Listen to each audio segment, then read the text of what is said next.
Tess Vandermoss misses. V to her students taught 12th grade math at the high school in Clarksville, Tennessee. Her husband of 8 years, Andrew Drew Vandermoss, owned a small but very successful high-end auto repair shop. Clarksville, only 50 miles north of Nashville, had plenty of well-to-do folks in the area, and Drew's shop could handle anything foreign or domestic. He had a small crew of 4, including himself, so you may have to wait an extra day or two to get your $180,000. A 00 Mercedes Maybach S-Class repaired, but it was always done right and with the best parts. Tess and Drew met in Atlanta, Georgia. He was a senior at Georgia Tech. She was a junior over in Athens at UGA. They had been introduced by mutual friends and hit it off immediately. Tess was coming off a bad breakup and Drew had never really dated anyone seriously.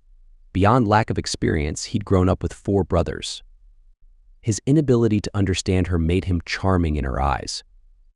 His complete lack of knowledge on the finer points of male/female courting rituals made him completely honest and vulnerable with her, which she found endearing. For his part, Drew was drawn to Tess at first sight. He was Dutch in heritage and looks. Blue eyes, blonde hair, firm muscular build but not tall, 5 feet 11 inches. Tess's maiden name was Jansen, so blood from the Netherlands flowed deeply in her veins as well. She had the stereotypical physical attributes of Northern European women. Like Drew, blonde hair she wore in a pixie cut and bright piercing blues eyes. She was more curvy than not and had long lily-white legs. Beyond looks and personality attractions, they both came from modest Dutch Protestant families, and she also had several siblings. They were at ease with one another from their first moment together. The night they met at a charity dance in Atlanta felt special to both. At first, Tess thought he could be a good distraction from her broken heart, but as the night wore on, she began to think it could be something more. It took all her 21-year-old woman's charm to coax him onto the dance floor, but it was worth it. He moved easily and was a quick study. Before they realized it, the evening was ending as the band leader announced the last dance. "Thanks for a delightful evening," Drew Tess said softly into his ear, while swaying back and forth to Jeremy Zucker's "This Is How You Fall in Love." "I hope I see you again soon." Then she planted a very soft hug. He instantly turned red, and Tess giggled like a 16-year-old sophomore who had broken curfew without getting caught. When the song finished, Drew didn't quite let go. Holding her gently, he said, "Tess, I really enjoyed the evening. Would I be way too forward if I suggested a Coke and burger at the Varsity? I have a convertible. It's not special or anything, but it is fun to drive on a warm spring night like tonight. If I'm out of line for asking, I'm sorry." "Oh," Drew Tess said in mock exasperation, "I have so much to teach you. Yes, a lovely midnight drive and a late-night snack sounds perfect. I must warn you, though, I'll probably steal half your fries." And so began a 14-month courtship that ended in a very traditional wedding at Tess's very Dutch Protestant church, by the very stern Dutch pastor who had baptized her as a baby. The first time he met Drew, he was almost as suspicious as Tess's dad, but then he caught the last name, Vandermoss, and was completely sure he and Drew were somehow related. When they finished their vows and were pronounced man and wife, Drew hugged his new bride with love and tenderness. Both the love and the tenderness were due to Tess's guidance over the last year, and Drew had taken his lessons very seriously. As they walked down the aisle, Drew's dad, Rob, leaned over and whispered in his wife's ear, "Lots of blue-eyed blonde babies on the way." If he had only known how wrong he could be. Just prior to graduation from GT, Drew had landed a position with a large structural engineering firm in downtown Nashville. He worked for them the year before the wedding and quickly discovered he hated being part of a large company. He was one of 86 engineers and was working over 70 hours per week in a monotonous environment. He was naturally curious and a problem solver. He could practice neither of those traits at his firm. Tess was completely supportive of his branching out into his own auto shop. A year to the day he had begun his engineering career, he handed in his resignation.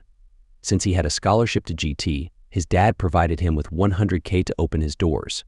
He had a strong business plan that included paying his dad off 100% by the end of his 5th year.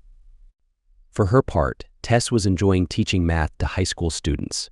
At 24, she was close enough to their age to easily understand how they thought and found creative ways to help many of them fall in love with math. She was friendly and popular with her fellow faculty and was often approached by many of her female students for advice ranging from boys, relationships, college choices, and family matters. She was off to a great start. Fast forward 4 years, Tess was now the youngest department chair at the high school, and Drew had surpassed his own plan, making his final payment to his dad 8 months early. He was trying to figure out if he wanted to branch out and open a shop on the south side of Nashville with a small number of new hires, or just keep writing a good thing. From day one, Tess and Drew enjoyed an active and, at times, creative physical relationship. Tess was more eager to try some new things, and Drew usually went along. One Friday late afternoon, the shop had closed and Drew was doing some final paperwork before the weekend. A young blonde woman pulled up in a 2018 white Honda Accord. When she got out, Drew noticed she was wearing very short cutoff shorts, a very tight black tank top that stopped about 3 inches above her shorts, and a pair of Freebird distressed sandals with 4-inch heels. She walked into his shop looking very attractive and seeking assistance. "Excuse me, sir," she said, entering his office and leaning on his desk, "but I have a terrible problem under my hood. Do you think you could help me with it? I'm not sure I am. What kind of problem?" Drew asked, willing to lend a hand. "I'm not sure, sir, but every time I rev it up, some fluid begins to leak. I tried to stop it with my fingers, but it needs professional help." "Well," Drew replied, "I guess I could take a few minutes to take a look and see if I can help you fix it." "Happy to assist you with your car troubles." She was now completely bent over at the waist, just inches from his face. "If you can't fix it, I'll be stranded, and who knows what could happen to a girl like me in a place like this." As she said this, she attempted to give off a seductive air. 5 minutes before she arrived, Drew's mind was on his paperwork. Now it was consumed with finding a solution to her car trouble. "Before I fix it, I mean diagnose the issue, I need to know the method of payment." "Do you have any money?" he asked professionally, wanting to address the financial aspect. The blonde came around the desk, pushed his legs apart, and knelt between them. Looking up into his eyes, she said, "Oh no, sir, I don't have any money. I'm sure my husband could come by later and pay you, or maybe you prefer another form of payment. I'm alone here with you and could never stop a big, strong guy like you if you wanted to take advantage of me." "Do you want to take advantage of me, sir? Do you want to use me for your own benefit?" Neither expected these unusual desires would lead to an unexpected disaster. 2 years later, Drew had turned 31 and Tess 30. They began to talk seriously about starting a family. The school district had an outstanding maternity leave policy, and combined with summers off, it would not be too difficult for them to start having kids. They debated between 3 to 4 children in total. They wanted both boys and girls, but neither cared much about the order in which they arrived. Finally, after Christmas of their 7th year of marriage, Tess stopped taking birth control. They figured as much as they intimately connected, at least 3 times per week and more when she was fertile, conceiving a child would be easy. However, by the end of February, they had not succeeded. It was too early to worry or run tests, her OBGYN had told them.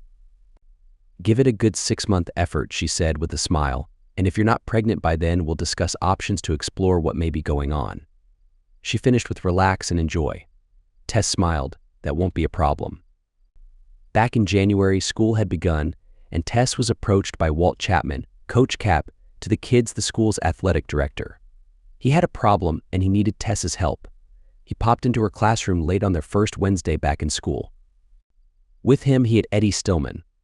Eddie, BE to his friends, was an exceptional 3-sport athlete, one of the best to ever come through the high school. Standing 6 feet 3 inches, this African-American young man would stand out anywhere as a prime athlete. But on top of his athletic ability, BE was also a very good student in every area except one: math. Tess had him as a freshman, and she managed to help him through Algebra 1. His sophomore year, geometry had been challenging. A mediocre grade was all he could achieve. Mrs. V. began Coach Chap. "As you know, Eddie is an excellent student and athlete. He has a good GPA and has done well on the AACT prep tests, except in math. I know you were a huge help to him a couple of years ago. Eddie is headed for a full ride in either baseball or football, but he doesn't want just any state school education. He'd love to attend a military academy or one of the better academic schools in the country. ACTs are this spring, and he's not going to get through the math portion without some serious help. We both know he's a hard worker and wants to earn his way. The teachers in the math lab are good, but it isn't clicking for him. He told me on Monday you were the only teacher who ever made math make sense. Bottom line, Mrs. V, this young man deserves a chance and we think you can help him get it. Would you take him under your wing and tutor him for the next 4 months? The AACT is the first weekend in May. We are certain you could have him prepared by then. Will you help? The idea of helping out a student in need immediately crossed Tessa's mind. She shook off any inappropriate thoughts and said, "BE, do you really want to apply yourself and work as hard as possible?"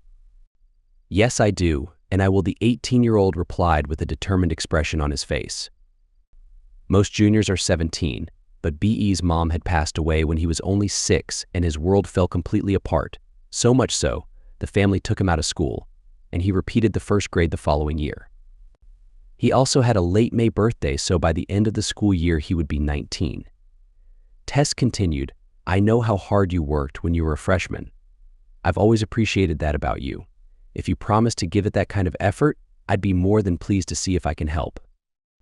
Both B and the AED thanked her profusely. "Okay, fellas, let me put together a schedule. Probably at least 2 days after school each week and a 2-hour session 3 weekends a month should make a difference. BE, can you handle that schedule?" They all agreed to this. As BE and Coach Chap departed, everyone felt good about the plan. Tess sat and thought about the schedule and was sure it would work. Drew was never home before 6 p.m., so a couple of afternoon sessions during weekdays would be fine. He also worked 3 Saturdays each month, 7 a.m., 1 p.m., so Saturday mornings would also be fine. She didn't mind giving up some of her free time for 4 months if it meant this young man would get a fighting chance to chase and achieve some of his dreams. There was always Saturday morning detention in the cafeteria, so there would be others present in the building. Everything seemed to be in order. When she shared this with Drew, he was very supportive. "I love so many things about you, baby, but helping kids with such an open heart is a big one." "Thanks, sweetie," she responded with a mischievous twinkle in her eyes, moving on from the previous conversation. "What?" said Drew, wanting to hear her plan so he could do his part to satisfy his wife's ever-present desires. "I just remembered that clumsy upstairs maid was here today, and I'm quite certain she did another poor job.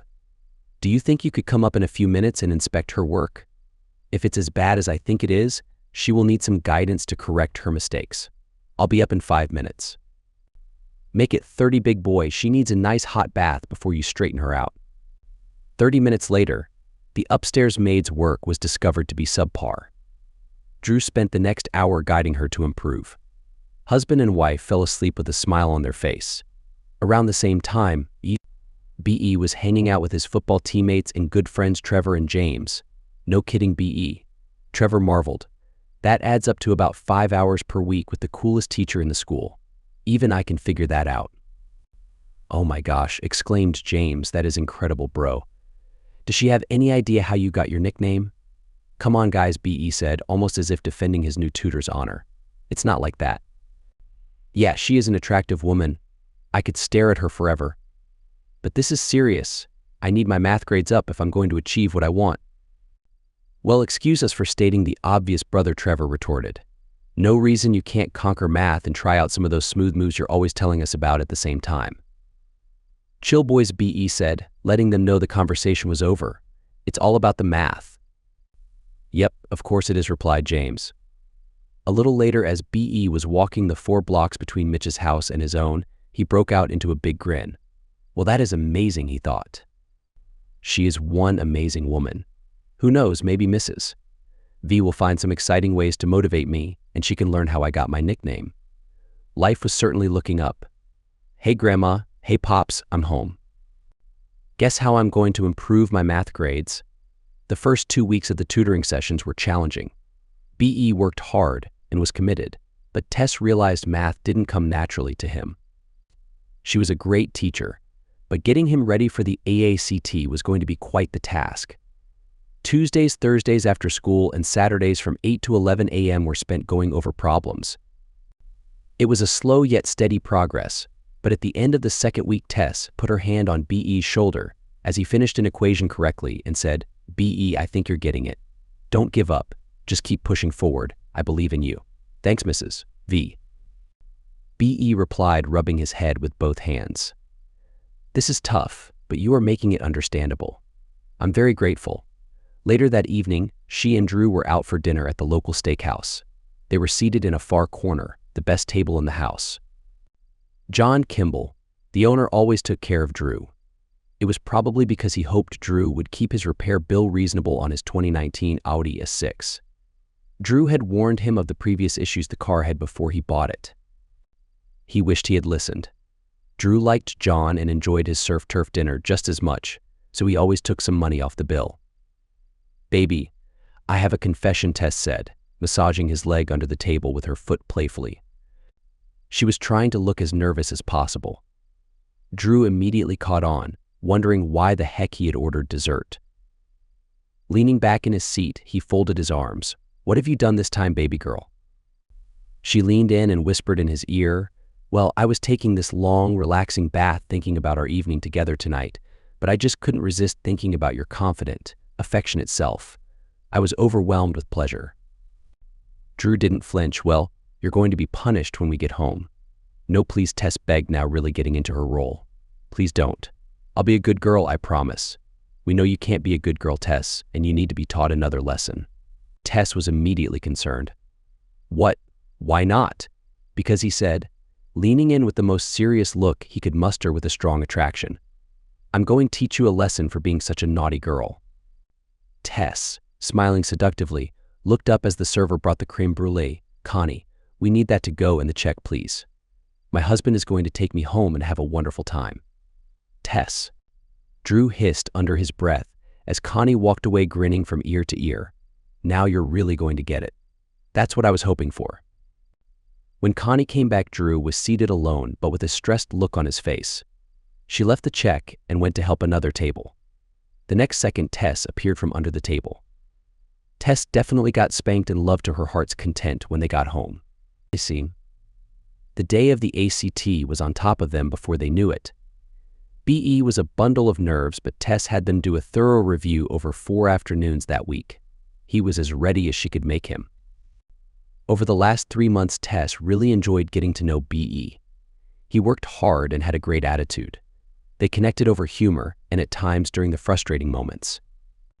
Occasionally, when he was really frustrated, she'd squeeze his shoulder or give him a quick hug, telling him how much she believed in him. Though neither would acknowledge it, they were becoming close.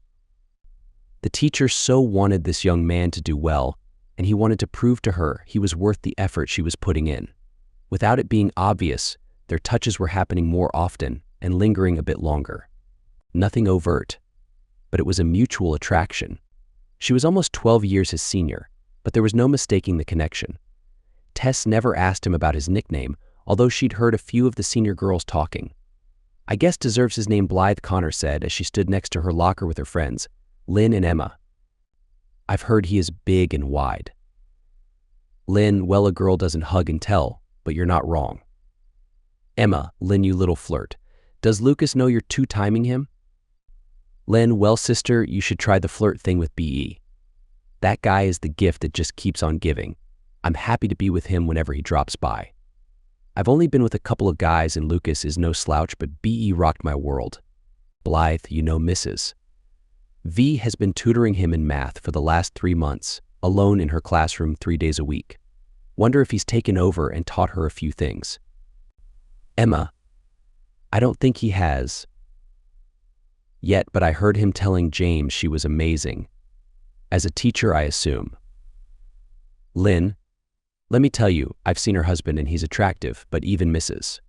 V would be in heaven if he stood her over her desk. He'd put more than a smile on her pretty little face." Tess was shocked to hear this conversation. She wasn't surprised that their suggestive talk girls could be that way. She was shocked that she finally realized that B stood for Big Ed, and apparently it wasn't because he was tall. Oh my, she thought to herself Tess knew nothing would come of this. Later that night, Drew was the beneficiary of Tess's newest fantasy. "Drew, you have been daydreaming in my class, young man. Now, what kind of punishment do you think you need to help you pay attention to your teacher?" They had an amazing, intimate moment for over an hour, neither realizing that this make-believe was about to become all too real. It happened so quickly, neither of them saw it coming. The last Saturday in May, 2 days after BE turned 19, he stopped by her home on a Saturday morning while Drew was at work. When she answered the door, Tess was surprised to see him standing there grinning from ear to ear. Inviting him in, she said, "BE, what is going on? Why are you here? What's with the big smile?" 28 was all he said, holding up a piece of paper which had ACT results written across the top. ACT scores range from 136. The best BE had ever done in math had been a 17. To jump 11 points was nothing short of miraculous. "Oh my goodness, that is amazing. I'm so proud of you," squealed Tess, jumping into his arms. She was genuinely thrilled for BE. Nothing in her mind was thinking of anything inappropriate. She was simply excited for his success. But as so many people are surprised at the moment, romantic tension is a tricky thing. Like water, affectionate passion always seeks to travel the path of least resistance. 3 months of close contact, a growing attraction and genuine care for each other was about to explode. The front door had swung closed when BE entered. They were completely alone. BE pulled Tess close with his strong arms and embraced her deeply. She had just gotten out of the shower, and her hair smelled of flowers. It was intoxicating. He should have set her down and backed up. He didn't. She should have apologized for being so forward and explained she'd see him Monday at school as she showed him out. She didn't.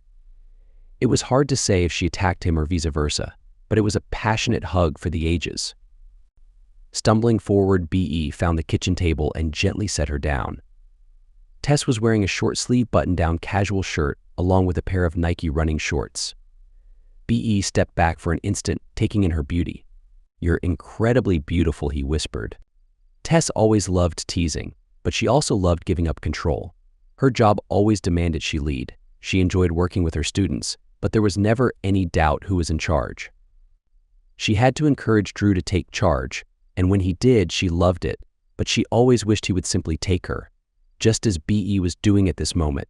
It was, for her, the perfect combination of emotional and intimate connection. For his part, BE was not an experienced lover. He had been active with 3 high school girls in the last 2 years and 1 college girl he met during a campus visit.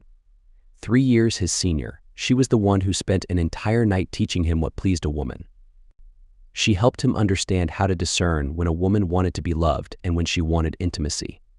He may have been lacking in experience, but he was a quick learner. He knew Tess wanted intimacy. "BE, we better," was all she got out before he gently pulled her up and spun her around. Guiding her by the small of her back down onto the table, she was now bent over, at his mercy. "Not today, Mrs. V," he whispered. "You've been the teacher, but I'm in charge now. No teasing me or pretending you don't want this. Pat." His hand came down on her backside gently. She gasped in pleasure. "Now it's my turn." Tess purred in submission, her fantasies coming to life. She said quietly, "Yes, BE, yes, Pat." "Yes, what?" BE demanded. "Yes, BE, I want you, Pat." "What is that, teacher?" "Pat. What do you want?" "You know what I want, BE, give it to me now." "Pat. Nope, not until you tell me. Not until you ask me. You've teased me one too many times, Mrs. Prim and proper teacher. Tell me what you want. Come on, big boy." Tess exclaimed with excitement. Tess never thought about conceiving. BE had no idea that she and Drew were trying to start a family. In the moment, she wasn't aware of her cycle. Her desire overpowered her rationality, so she didn't ask him to withdraw, and he didn't offer. It took them both by surprise. They had a really good time together. After a moment of silence, Tess spoke. "Wow, that was incredible," Tess said, trying to gather her thoughts. She began to tear up as she thought about what had happened. BE wasn't unkind, despite his animalistic desires. He switched from rough passion to tender caresses. He hugged her gently. "That was amazing, and you are amazing, Tess." He used her first name to show that he genuinely cared for her, not just for the intimacy. Tess rolled off him and picked up her shirt, putting it back on. She returned to the couch and sat next to him, placing her hands on his leg to show that she wasn't angry. That was incredible. But I'm not sure what came over me.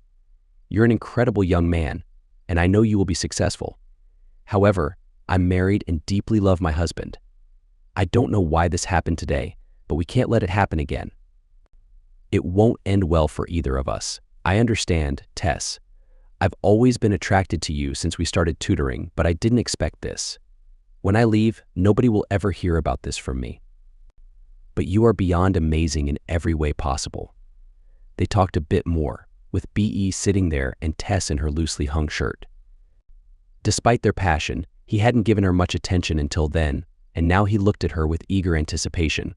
He knew he should leave, but he couldn't resist giving attention to her. She didn't stop him. Suddenly he stood up.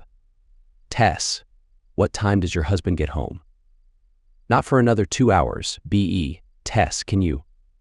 Yes, can you please? 45 minutes and a really good time later, B.E. slipped out the back door and into the alleyway. Drew arrived home about an hour later to an empty house.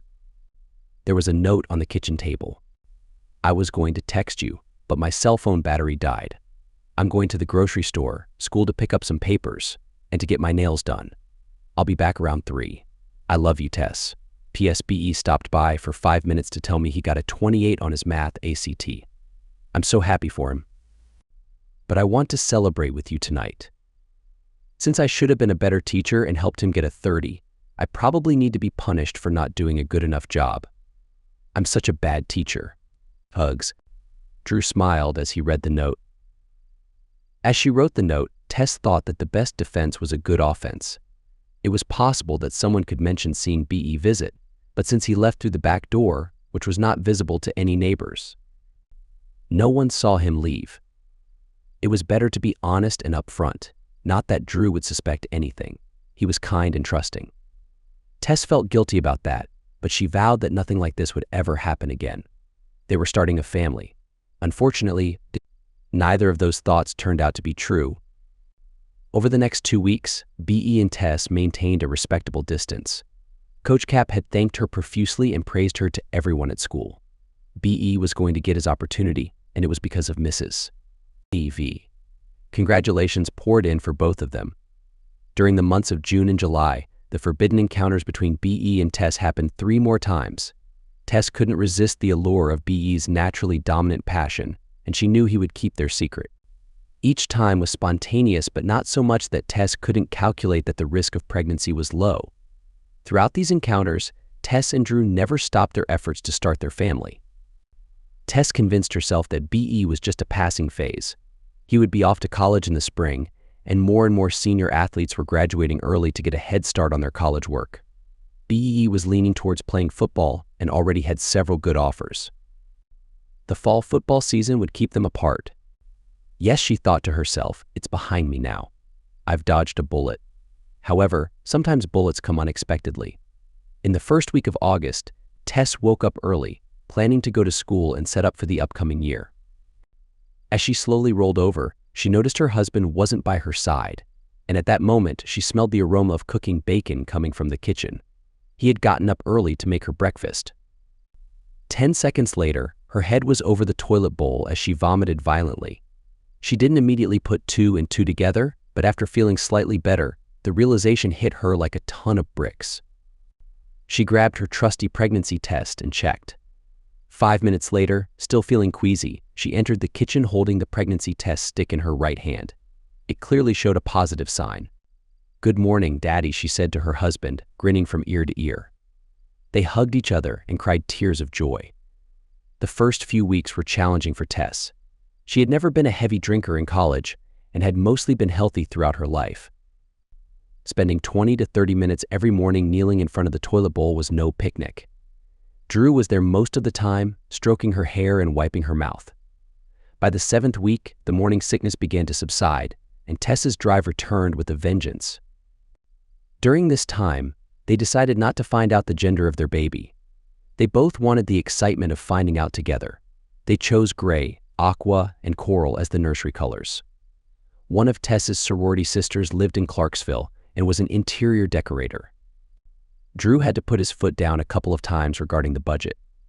There were baby showers and visits from excited grandparents. Tess continued teaching, although she occasionally sat down instead of standing up in front of the chalkboard. As March approached, Tess hoped for a baby during spring break. Her due date was March 22nd, perfectly aligned with the high school schedule. This meant she would get an extra week of maternity leave since there would be no classes. The last couple of months had been tough. Tess was huge, always hungry, never comfortable, and generally had a negative attitude towards everyone and everything. Even her favorite students and loving husband sometimes felt the brunt of her discomfort. True to form, Drew was a trooper, rubbing her back, feet, behind, whatever hurt at any moment, adjusting the temperature in the house when she was hot or cold, even if this changed by the hour. He ran and got her whatever she wanted to eat if they didn't have it, and never complained when she bit his head off for no specific reason. Tess would feel bad later and cry on his shoulder for being such a meanie. Drew let her cry but always told her everything would be fine, because that is exactly what he thought. March 19th was the first day of spring break. At 11:03 a.m. Central Standard Time, Drew's cell phone rang. He was under the hood of a 2013 Volvo C70 convertible trying to discern the source of an elusive rattle when the RPMs hit 4,000. He stepped back so he could straighten up and looked at his phone. It was Tess. He answered immediately, "Oh no, Drew, come quickly. Come now, my water broke. And this little kicker is hurting me so bad. Oh, it hurts so bad. Why did you do this to me, you silly head? Oh no, Drew, sweetie, please hurry." Having lost track of how many times a person could say no, Drew ripped off his coveralls and would have jumped into his Bronco in only his boxer shorts if one of his guys hadn't thrown him his jeans. He raced home, collected his dirty-talking wife, who was all but incoherent by this time, blaming him for everything under the sun. They made a beeline for the hospital. Upon arrival, the natal team quickly brought them into a prep room where they were met by their OB-GYN. She was quiet and steady, since this was clearly not her first baby-delivering rodeo. "I'm hurting so much," Doc Tess wailed as they laid her back on the bed, placing her feet in the stirrups so her doctor could assess her progress. "Tess, don't be overly dramatic," her doctor chided with a smile. "Of course it hurts, sweetie. But if you think this is bad, wait until your kid is in middle school and knows everything about everything and you are just in the way. That is real pain, sister." As the doctor examined Tess, she suddenly became quite serious. "Tess, listen to me carefully. You are going to be fine, and the baby is going to be fine, but this little one is in a different position, so I'm going to move quickly to a C-section." She then firmly gave specific directions to the medical team in the room. Before leaving, she turned to Drew, who was looking a little pale. She touched him on the arm. "It will be fine, Drew. This isn't unusual. You'll have a newborn within the next 10 minutes, but I must move quickly, so I need you to stay here." She then gave some instructions, moving her team along. Tess was whisked out of the room before he could hug her. He shouted after her, "I love you." By that time, Tess was fixing her anger on some other nincompoop as another contraction hit her. It was only 15 minutes when the doctor returned to Drew. She had a smile on her face, but also a look of discomfort he couldn't quite discern. Drew jumped up, but she asked him to sit back down while she sat on the edge of the bed, removing her surgical cap. "Drew, everyone is fine, both mother and baby. Tess has delivered a 9-pound baby boy." She paused and allowed Drew to take this in. She could see his eyes brimming with tears. "They are okay, right, Doc? Can I see them? Can I hold my son? Where is Tess now?" What the doctor said next was mostly true, but she was struggling to find the words. The C-section was tough, but Tess pulled through just fine. She lost a bit of blood and had a minor fainting spell right after the delivery. She will be okay, but she hasn't held the baby yet. I'm going to give her a bit more time, maybe 20 to 30 minutes, while getting some fluids in her before we bring the baby in. But there's something else, isn't there, Doc? Drew had picked up on her uneasiness. Is my son truly all right? Drew, the baby is perfectly fine and healthy. I think you and I should walk to the nursery now and see him. If Drew thought it was odd the doctor never called the baby his son or their son, he never said. A moment later, just outside the glass looking into the nursery, Drew's world collapsed. The nurse brought a bouncing baby boy with the name tag Vandermoss on his wrist over to the window. He looked up at Drew with the most beautiful dark brown eyes Drew had ever seen. His skin was a very light brown, and his hair was a dark black. "What? I don't understand, Doc. Is there some mistake here? This can't be our son." Drew was shaking. "Drew, what I can promise you is this. This is the child your wife delivered a few moments ago. Tess had no fertility treatments, so this child was naturally conceived. This child is Tess's son." Drew's mind was spinning out of control. He leaned back against the wall trying to catch his breath. Is it possible that we could have produced a child of this skin tone and these color eyes?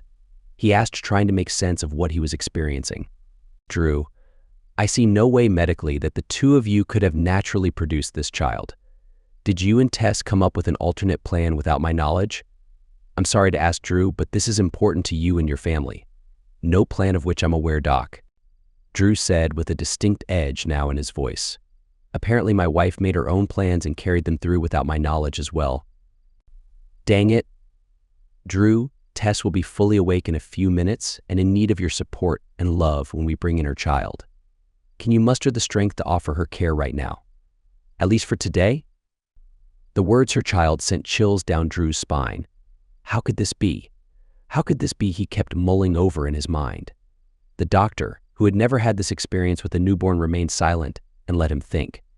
They sure don't teach you this in med school, she thought. Suddenly it hit Drew like a ton of bricks. He whispered quietly, looking at the floor. "B.E. Oh my Lord, B.E. Did she have so little faith in his ability to get her pregnant that she turned to this young man? Was she that desperate that she hadn't even discussed it with him? So many questions were whirling around in his mind.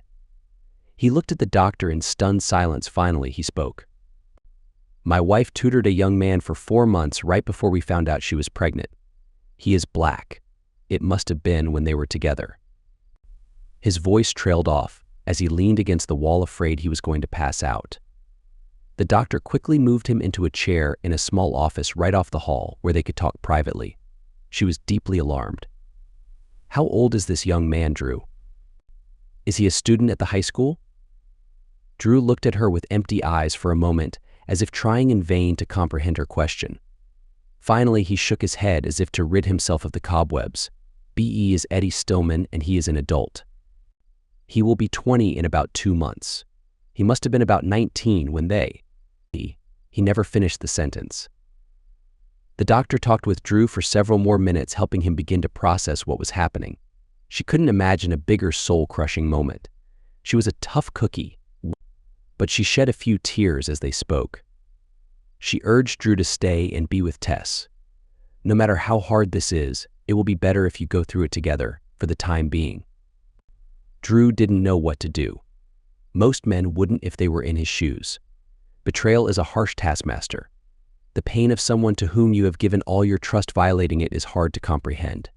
To a man, knowing his wife has willingly been with another man can destroy his self-respect. Without a healthy pride in who he is, a man becomes a shell of his former self. Drew was fighting hard to keep some sense of dignity, even though it was just him and the doctor. "Drew, you don't know that Tess wasn't an unwilling participant. Perhaps he took advantage of her, even forced her. Maybe the shame was more than she could bear, so she kept it from you. You must give her the benefit of the doubt." Drew was surprised at how much this made sense to him. Yes, he thought, maybe Tess was forced and she couldn't tell me. "I need to give her a chance to explain." "Okay, Doc," he said, "you're right. I need to be with her and listen to what she has to say." When they entered her room, Tess was propped up and was coming around pretty well. She reached for Drew, and with all the strength he could muster, he went to her and hugged her. "Baby, I'm so sorry I said all those terrible things to you. I didn't mean any of them. It just hurt so bad. Is our baby okay? Where is he, or is it she?" Tess realized she has passed out prior to finding out if their child was a boy or girl. "Tess, it is a healthy baby boy, and he is fine," Drew assured her. "They are bringing him in any time now. The doctor told me how hard it was. I'm glad you're okay." Even in his pain, He was genuinely thankful she was physically okay. At that moment, the nurse wheeled in the small hospital crib with her son. Tess's eyes filled with love as they drew closer, and then her mouth flew open, and she gasped. "No, no, no. It's not possible," she croaked. Drew had gained some composure by this point and lifted the infant out of the crib, holding him tightly against his chest. Whatever the story was, this baby didn't deserve anything but unconditional love. For his part, Drew didn't want to let this moment go by without this child feeling loving arms. He held him warmly, rocking back and forth. Looking down at his wife, who wouldn't make eye contact with him, the truth began to dawn on him. "Tess, you have one chance and one chance only to tell me the truth. This child deserves a good life with loving parents. Is the father Eddie Stillman? And if he is, did he force himself on you? Did he hurt you? Or was your encounter by mutual consent? Please, Tess, the only thing I can't handle is a lie." Tess was crying now, unable to hide her guilt. She could say it was forced and Eddie would maybe go along with it, but she knew she would never do something like that to him. "No," she whispered, "it wasn't forced." "Oh, my Lord Drew, I'm so sorry. I had no idea. What have I done? What have I done?" She melted into 1,000 tears. Somehow, Drew kept his cool while holding the baby. He didn't flinch or tense up. He cradled the child with loving arms while tears of emotional desolation streamed down his face. He said nothing for about 3 minutes, which seemed like an eternity. The baby was sleeping in his arms. Finally, leaning over the bed, he gave him to his wife. "You need to hold your son, Tess. He needs to know you will always love him." Tess took him in her arms even as her tears continued to flow. She knew Drew was right. This was her child, her son. He would grow up with her, take his first steps, speak his first words, play ball, get in trouble, do good, fail, and succeed, all with her by his side. At that moment, she was devastated at what she had done to her husband, but she agreed it wasn't the baby's fault. He should feel only love. After she cared for him, comforted him, and he fell back asleep, she asked the helper to take him back to the nursery. They would decide on a name tomorrow, she told her. Drew had patiently sat in the chair next to her bed, giving her uninterrupted time with her newborn. Now they were alone with one another for the first time since the preparation room. Now they were alone with the truth, the future, and the worst nightmare either of them could ever imagine. Tess reached for Drew's hand. He flinched and pulled back. She sobbed. He couldn't bring himself to look at her but started to speak. "Your parents and mine plan to be here in the morning. I'll leave it to you to tell your folks. I don't know how, but I'll find the words to tell mine." "Drew, Please don't say anything, Tess. I have no words for the hurt I feel now, for the pain of your betrayal, but also what your actions are going to mean to that beautiful child we've both held." They sat in silence for a good amount of time, both lost in their own thoughts. They could hear the joyful conversations of other new moms and dads in the adjoining rooms. Laughter, relief, hope for the future, all surrounded them, but impossible for them to experience. Like a person dying of thirst in the desert season oasis, any hope for a new refreshing spring was only a figment of their imagination. Tess was trying to comprehend the consequences of what she had done, which could never be undone. She wondered how she could have been so caught up in a few hours of wild excitement to not realize it could change the course of her entire life and the lives of those she loved. Loved, she thought. How can I even say I loved Drew based on what I did to him? The tears came again. For his part, Drew was mostly numb. His wife, whom he adored, had tossed him aside for someone younger. Had she ever truly loved him? She had to have, or she wouldn't have married him. Was that correct, or just his assumption? They had so many good memories in the 9 years they had known each other. The look in her eyes always spoke of love, but maybe it was all a charade. Maybe he was just a safety net to be kept in place while she enjoyed her life. He wanted to disappear. Drew got up from his seat, which startled Tess. "Are you leaving me?" she asked with trembling lips. "I'm going back home to try and collect my thoughts. I need to figure out what I'm going to say to my mom and dad. I don't want to get ahead of myself, Tess, but obviously everything has changed, and it will never be the same. I feel so lost and alone." Somehow Drew was able to compose himself enough to call his mom and dad with the news. They took it hard, saying some hurtful but not untrue things about Tess. Drew asked them to call his brothers and then suggested they not come to Clarksville for now. They agreed to his wishes. Tess had a more difficult time with her parents. She had to repeat herself several times before the truth began to sink in. They asked how Drew had reacted. She replied she wasn't sure. Tess explained the hour or so after the delivery, when Drew held the baby and sat with her, but also confided she had no idea if he'd ever come back. She admitted how awful what she had done was, but also asked her mother to come be with her when it was time to take the baby home in 2 days. Tess grew up in a home where her parents still spoke Dutch. She wasn't fluent enough to have a conversation, but she did understand it. Her mother now only spoke it when she was excited or upset. "I'll be there, Tess," she replied. "I just hope you have a home to go to." 2 days later, Miriam Jensen loaded Tess and her grandbaby boy into her Toyota 4Runner. Tess had named him Michael Levi. She thought it sounded good with her maiden name, which she assumed she'd be returning to in a few months. She had messaged B.E., telling him her idea, but also to see if he wanted to offer suggestions. He told her the name she selected was a fine name. Drew had not returned to the hospital or answered any of her phone text messages. She was beyond nervous when they pulled into the driveway. His car was gone, but there were lights on and the shades on the windows were up. He must have assumed she was coming home. That was a relief. Her key working in the front door lock was her second good sign. It was the last one. Mir took Michael upstairs and placed him in his crib as he continued to sleep. She left Tess in the kitchen staring at an envelope with her name written on it in Drew's handwriting. Her hands were shaking. She knew she had to open it, but she could only imagine what was written would be her husband's reaction to her ugly and selfish choices. She sat down at the table. "Tess, by now you are home. I hope you and the baby are safe and healthy. You will find I have stocked the refrigerator and kitchen pantry with everything I could think of. I'm pretty sure you have enough diapers for a couple of months. I've left Mitch in charge of the shop for the rest of the week. Since it is spring break, the appointments are about half of what they usually are. I'm getting in my car and driving. I don't know where I'm going or when I'll be back, but I need to clear my head and think. Right now, it feels like a dark cloud has enveloped me and I'll never escape. My emotions go back and forth between confusion. Why did you do this? What did I not give you that you needed emotionally? Anger, I feel mostly anger towards you right now. I thought we had a wonderful life marriage, but now I discover you were unsatisfied with me, but never willing to tell me. Do you know how foolish that makes me feel? What right did you have to do that to me?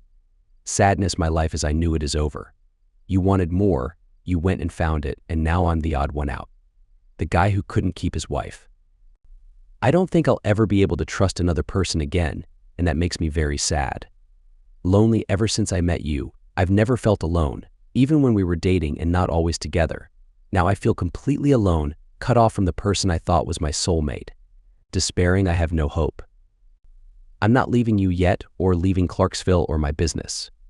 I'm going on a road trip for somewhere between a week and a month to think and clear my head. I haven't closed any accounts, nor have I filed for divorce. You won't answer the door anytime soon and find someone serving you with legal papers. There is plenty of money in our joint checking account, $15K, and you have whatever is in your account from your teaching job. All our bills are current. Nothing is due for over a month. As I said, I'm not sure where I'm headed except to say, nowhere in particular or important. I just need to drive and get away. Please do not try to contact me while I'm gone. I promise you I will be back, and at some point, we will talk. By the way, do you remember the first slow song we danced to? Zucker's This Is How You Fall in Love. I thought that would be our song forever. Now I think of the lyrics and they only sound like a cruel joke. Tess dropped the note on the table, buried her face in her hands, and sobbed. Mir came and held her daughter. She rocked her back and forth, whispering, a comforting cup. After several moments, she led Tess upstairs to the guest bedroom, wisely avoiding her and Drew's marriage bed. She laid her down and covered her with a quilted comforter. She hummed quietly, stroking her daughter's hair until she fell asleep. Then the strong Dutch woman returned downstairs to the kitchen, sat down at the table, and began to sob.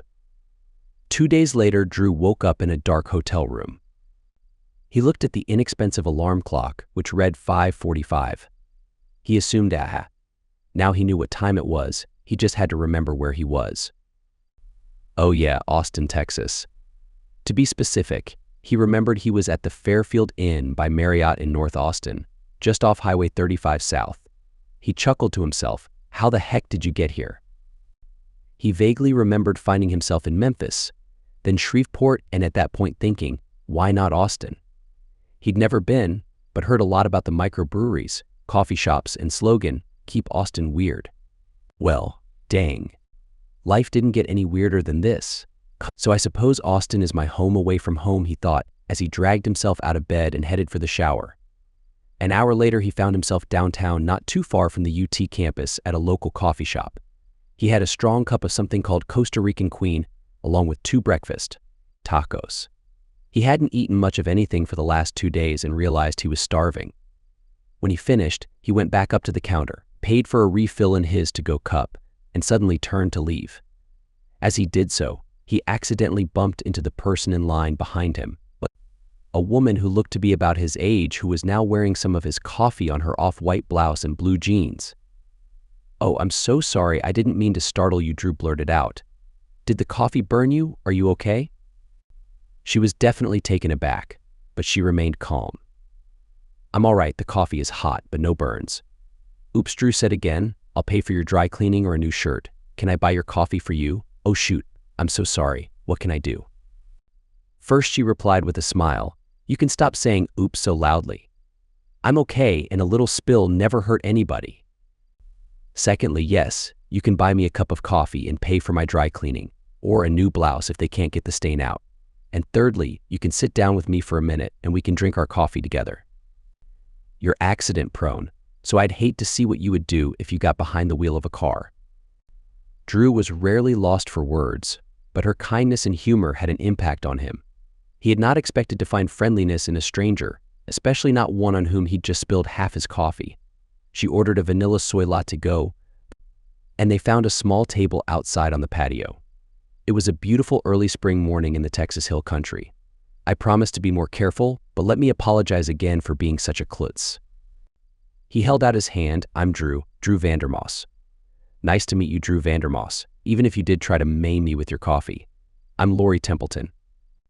An hour later, Drew had learned that Lori was from the West Coast, that she worked in the event planning business, she was single, and she was very good at asking questions. She was indeed good at asking questions, and she had learned quite a bit more about him than she let on. It was clear he was troubled and married, and that, based on her experience, was a bad combination. As they were getting ready to leave, Drew said, "Lori, I know we've just met, and this is going to sound unbelievably forward, but could I have dinner with you tonight? Before you answer, I know you know I'm married. I'm not looking to hang out or anything shallow like that. My marriage is in deep trouble, and I'm taking a few days to clear my head and try and determine next steps. Talking to someone completely objective could be very helpful to me. I'd meet you at any restaurant of your choosing. My treat, along with the dry cleaning bill. If you want, please bring a friend or colleague. I promise I'm honest and sincere." Lori was good at discerning people and felt she could trust him. "Okay, meet me at El Alma tonight at 6:30. Dress casually." They met, ate dinner, and Drew told his story. Lori could see his pain and knew intuitively that while he loved his wife deeply, he would never abandon his integrity. He wasn't naive, but she could also see his heart was not malicious. When he finished, Lori poured them the last of the wine and began. "Drew, first, I'm so sorry for your pain. Betrayal is the worst. Now let me tell you another story, not unlike yours. A true story like yours about 2 people I loved dearly, who destroyed their lives and the lives of almost everyone around them. My friends Bennett and Cindy had a secret relationship for 8 months behind Cindy's husband's back. Long story short, Rick, Cindy's husband, found out, in just about the worst way imaginable, although your experience is about as bad. Rick was devastated, and like you, could never accept what had happened. And like you, he didn't want to be vengeful.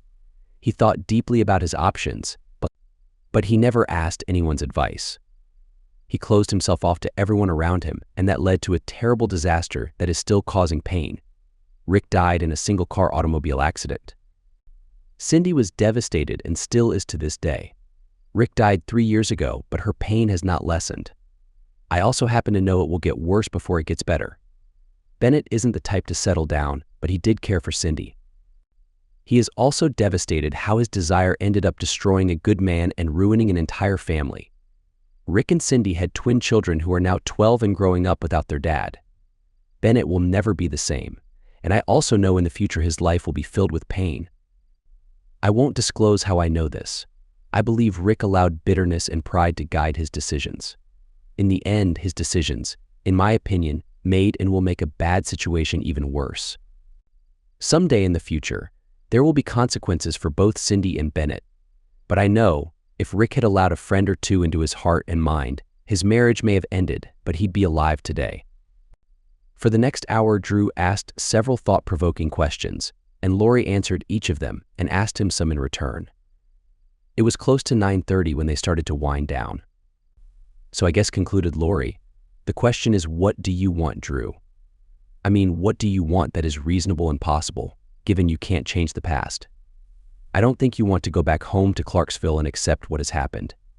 But do you want revenge, and if so, at what cost? Lori Drew replied, clearly you've never been to Tennessee. It's Clarksville, he said in his best Tennessee accent. You need to explore a bit more. For the first time in the evening, Lori saw him smile. Maybe there is some hope, she thought. I do want justice in some way, but I don't want to become bitter and hateful. B.E. isn't innocent and he is responsible for what he's done, but I have no interest in spending my time and effort in destroying his life.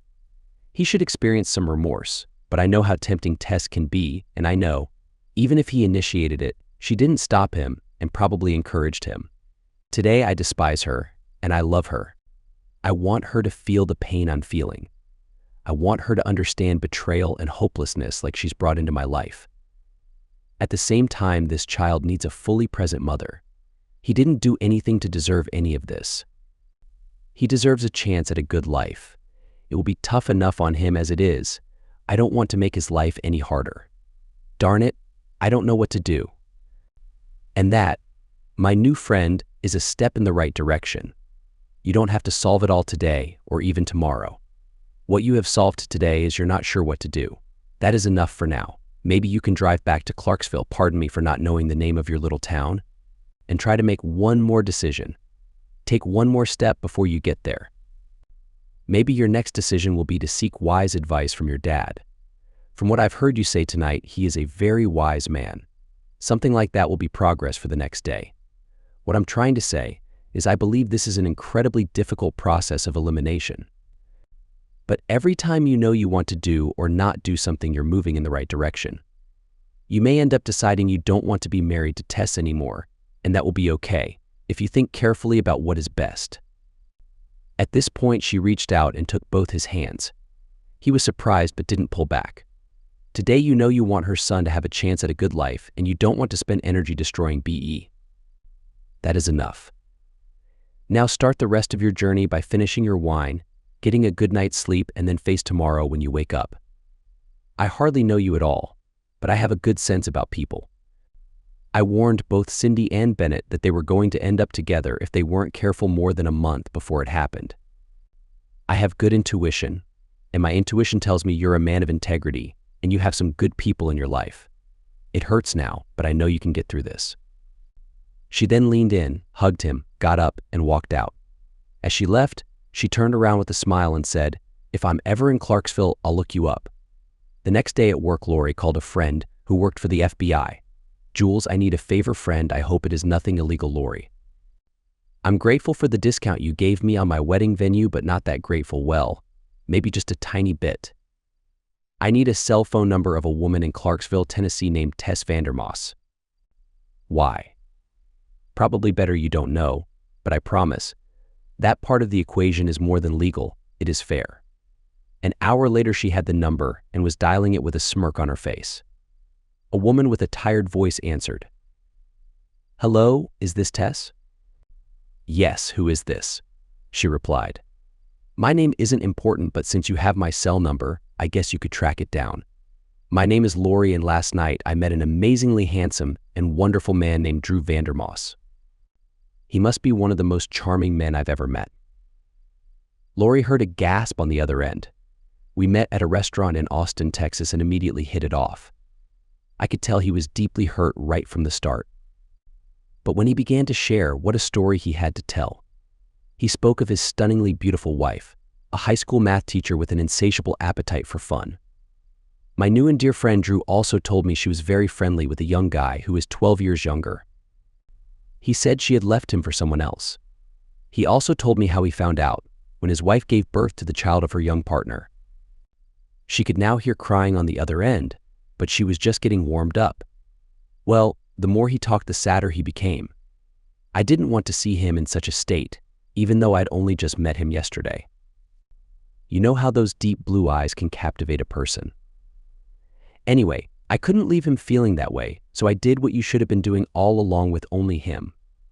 I took him home and spent quality time with him. We spent time together in my car, on my patio, on my couch, and eventually in my bed all night long.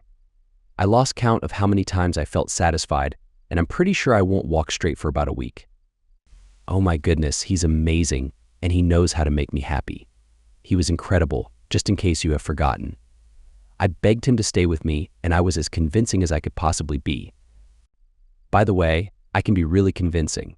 He's out getting us coffee now, and I'm going to change into my upstairs maid outfit before he comes back.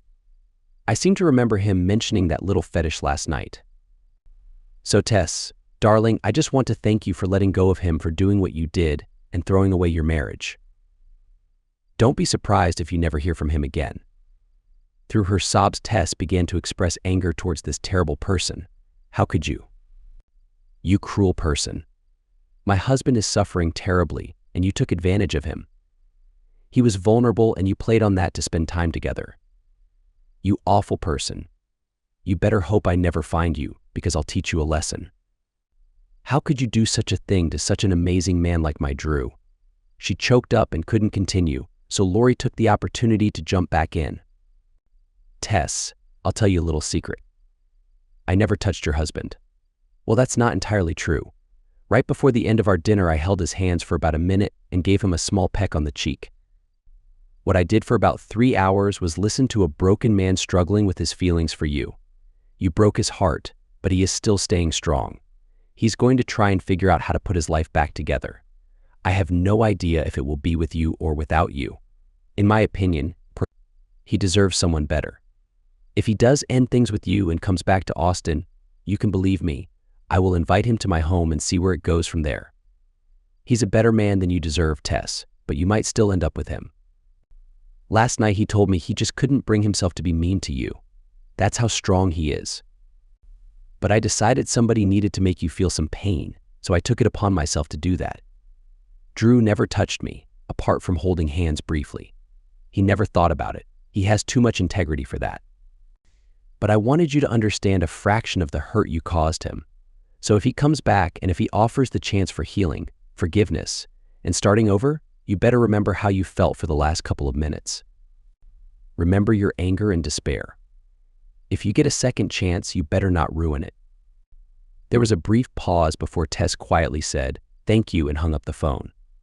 2 days later, Drew wasn't feeling much better as he saw the Clarksville city limit sign, but his mind was clear. He had spent hours on the phone with his dad during the drive, and he knew he wanted to confront Tess with honesty, his anger, and a small amount of hope. It would be a long road, and it might end in separation, but that was okay. It would be his journey, and in some way, Tess's as well. He didn't have the answers, but he had a starting point. He chuckled to himself. He knew without a doubt that when he told Mitch, his reply would be, "I don't know, boss." He then hit the speed dial for Tess's number. "You're a mean one, mister.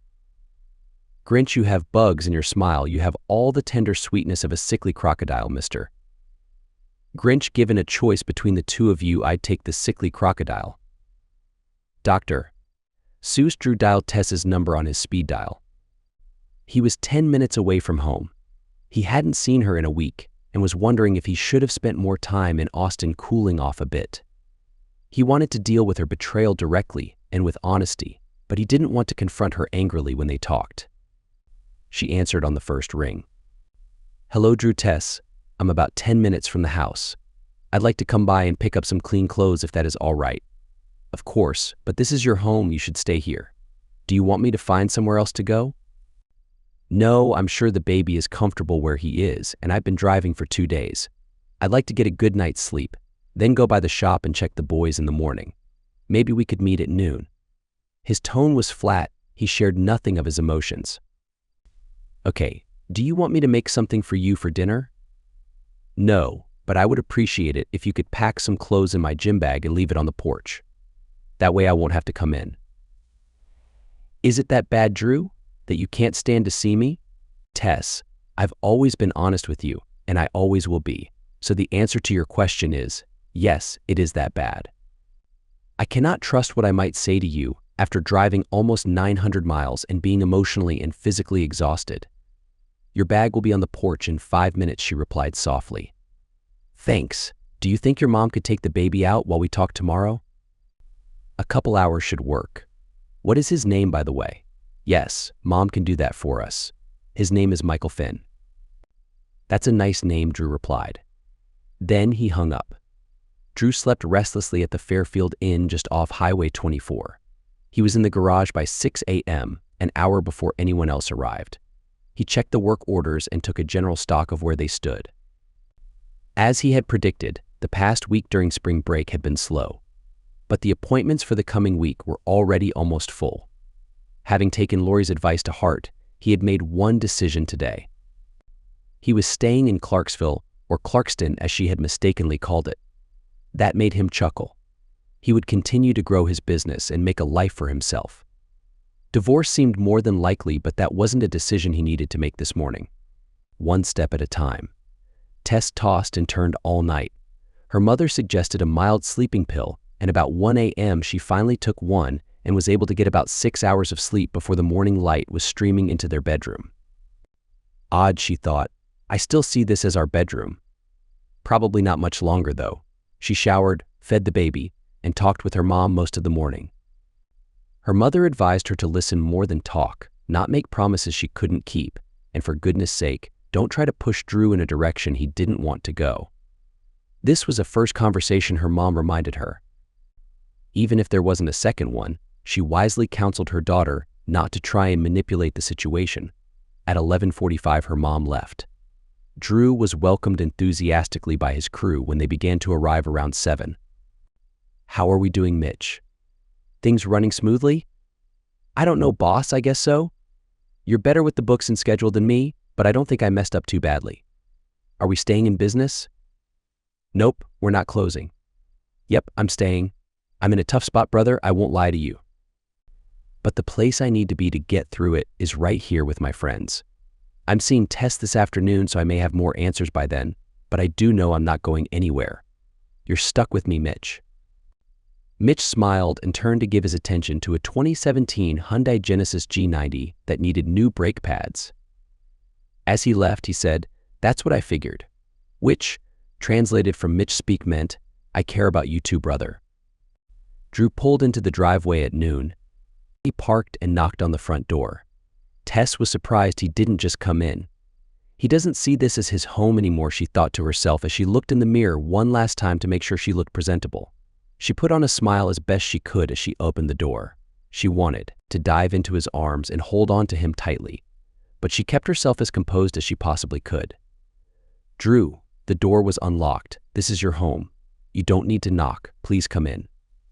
"Thank you," Tessie replied, ignoring the house comment or just leaving it alone for now. They sat down uncomfortably at the kitchen table. Tess asked if Drew wanted something to drink. He took a bottle of water. "Always the gentleman," Drew asked. "Tess, would you like to start, or do you want me to go first?" Taking her mom's advice, she asked him to go first. He looked relieved. 8 days ago, I rushed home, picked you up, and we raced to the hospital. Even with all the complaining you did due to the pain of the contractions, I was the happiest person in the world. I was getting ready to be a parent to our child with the only person in the world I truly loved. My heart was so full I thought it might burst. That joy was interrupted for a moment when the doctor said the baby was breech, but I was confident that everything would work out fine.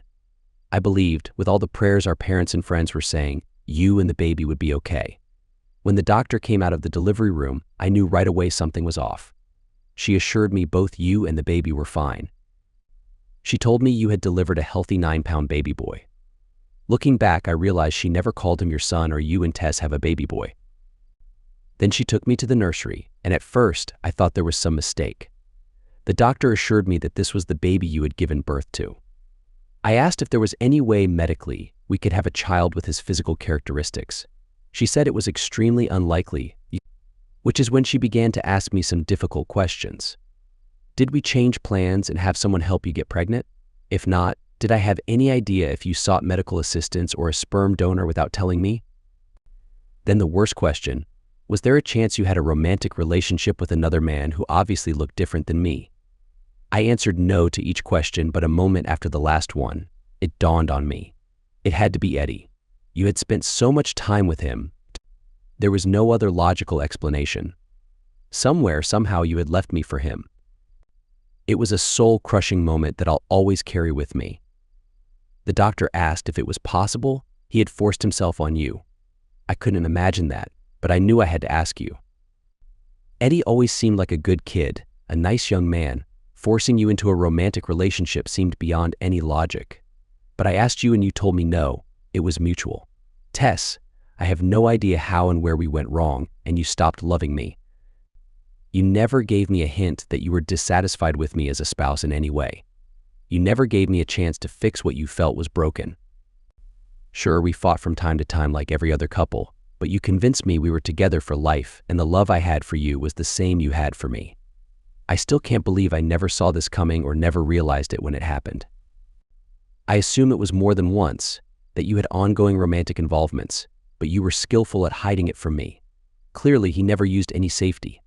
My pride and happiness as your spouse were destroyed in an instant. Now I wonder how many others have there been. Were you ever faithful to me? Was it all just a trick? Am I just the biggest idiot husband in history? The hour I stayed with you in the hospital before leaving was the worst hour of my life, but I was determined to try and stay calm for the sake of the baby. Michael, I knew if you and I fought it would be terrible for him, even as an infant, and whatever else, he didn't deserve that. But finally, I had to get out. I had to distance myself from the humiliation and disgrace I felt sitting with a woman who ridiculed me behind my back by being intimate with another man, a man 12 years younger than her. Someone whom the school district trusted. I was quite certain he was somewhere laughing at me too, so I left to give myself some space. I drove a couple thousand miles in the last week, made a new friend, and got some great advice from her and my dad. Her name is Lori, and she lives in Austin, Texas. I met her completely by accident, but maybe that was one of those moments of fate, because I'm not too proud to say, I think she may have saved my life. She objectively helped me sort through my feelings of being overwhelmed. I was despairing, and she gave me a shred of hope, just enough to get me pointed in the right direction. That brings me to today, Tess. I'm here to speak my mind and hear you speak yours. I know there is nothing you can say now or ever that will take away the pain of the last week, but I have decided my life is worth living. I'm not a bad person, and I'm not a failure as a man or a spouse. I trusted you with my heart and you shattered it. I'll never trust you again. I don't know what your plans are or even if you have any, but I'm staying put here in Clarksville and I'm going to move forward with my life. Drew concluded. I think we should separate as quickly and quietly as possible. I assume the high school will not renew your contract for next year, even if they don't fire you outright.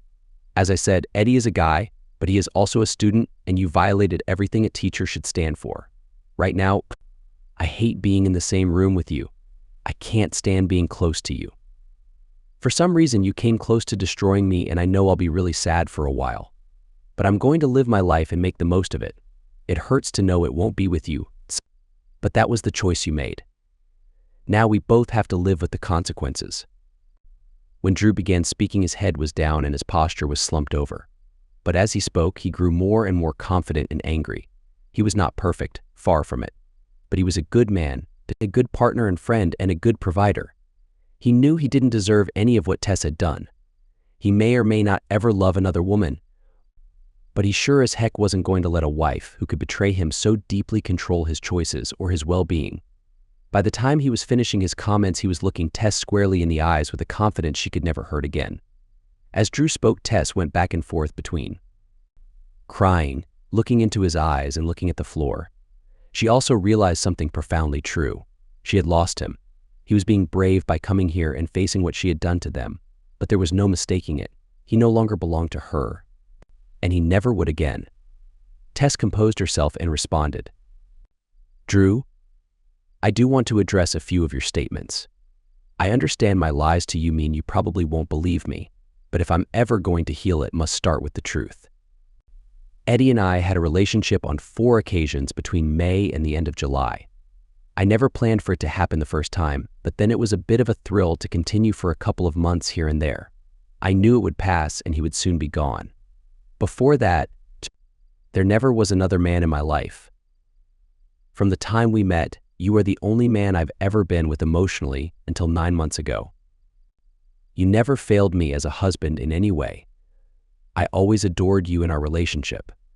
I don't know what came over me with Eddie, but nothing you did or didn't do drove me to him. It was all my fault 100%. You are a good man, the best man I've ever known or probably will know. I'm confident with time, you will truly believe what you just said, that you should have a good life. You deserve a good life. I've spared the district the distraction of firing me and have resigned.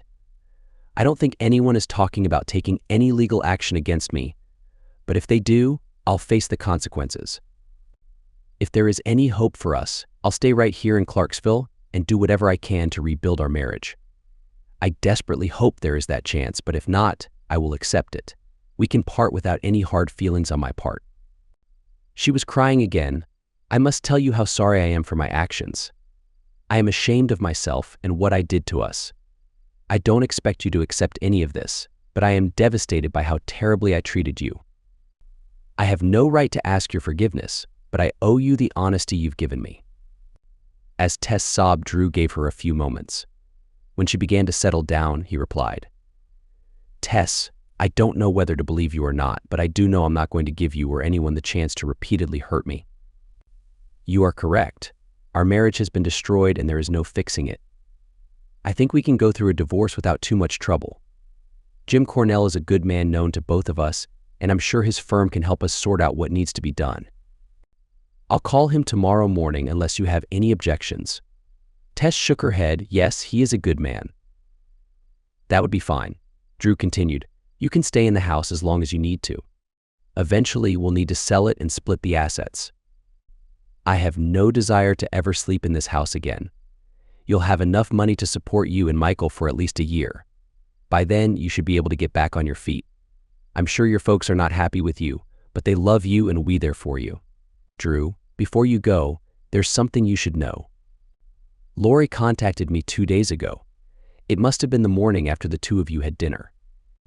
Drew was genuinely shocked by this revelation but said nothing. Tess could see from his eyes he didn't give Lori her number. That was a small relief. She spent about 5 minutes telling me how she had fooled around with you 3 different ways the night before. Drew began to object, but Tess held her hand up. "Let me finish, please." She was very detailed about your time together throughout the night. She told me she had taken you away from me and you weren't coming back. She was extremely convincing, and I exploded, calling her every name in the book and vowing to find her and ruin her life. I knew you were vulnerable, and I despised her for taking advantage of you. But then she stopped and told me none of it was true. She wished it was. She was impressed with you, but she explained she made it all up just so I could understand in a small way the pain I caused you. Drew sat back in surprise, wondering how a woman he had only known for a few hours could defend him like that. In an instant, he thought he might have to make another trip to Texas. It worked, Tess concluded. I knew in that moment how devastating my actions had been. That's why I'm not begging you to stay and give us a chance. That's why I'm not disrespecting you by saying it was just physical or it didn't mean anything. That's why I won't fight the divorce. Nobody should ever experience what you went through. And for that, I am sorrier than I can ever put into words. They sat there for another moment knowing the conversation was over. The decision was made and divorce was inevitable. Drew stood to leave, but before he did, he said, "Thank you for sharing that with me, Tess. You didn't have to, and I appreciate it. For the record, maybe I'm naive, but I do believe you are sorry." He turned to leave, but before he did, Tess asked, "Drew, do you think you could hug me one last time?" He stopped, turned around, and smiled sadly. "No, Tess, I don't think I can." With that, he walked out the door. Epilogue: Jim Cornell did manage the divorce, which was finalized within a couple of months since it was not contested. Tess moved back to Georgia with Michael and her parents. It took her 2 years to return to work. She landed a job as a waitress at the local cheesecake factory. She gets lots of requests for dates but turns them all down. Maybe someday, she thinks. Tess never taught again. Drew did open a second shop in North Nashville, and 6 months after the divorce took a vacation to Austin. Word of Eddie's behavior spread back to Knoxville, and he lost his scholarship. He played a couple of years of JUCO ball. He works for a small insurance firm in Atlanta and sees Michael 2 weekends a month and 2 weeks in the summer. He and Tess only speak when making plans for Michael. Mitch still says at least once a day, "I don't know, boss."